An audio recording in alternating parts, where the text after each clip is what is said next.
बता दें दोस्तों कि एक न्यू सॉन्ग आ चुका है ट्रेंडिंग स्टार खेसारी लाल यादव का, जिस सॉन्ग का नाम है भीज जाला लहंगा। तो ये सॉन्ग को गाया है ट्रेंडिंग स्टार खेसारी लाल यादव और शिल्पी राज ने।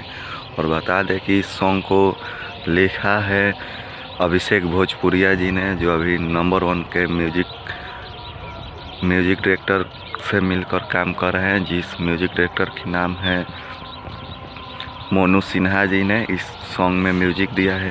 और इस सॉन्ग के वीडियो डायरेक्टर की बात करें तो पवन पाल जी हैं, और इसमें एक्टर की बात करें तो एक्टर की किरदार निभाए हैं रानी एक्टर ने इसमें काम किया है। और बता दें कि ये भोजपुरी का होली सॉन्ग 2024 का हिट होने वाला है, ब्लॉकबस्टर सॉन्ग में से एक ये सॉन्ग है।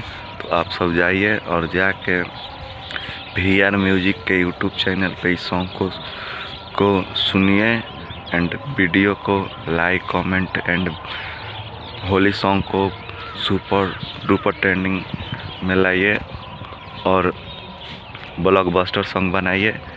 एंड मेरे चैनल पे आप पहली बार आए तो चैनल को सब्सक्राइब करें एंड वीडियो को लाइक कमेंट शेयर करें।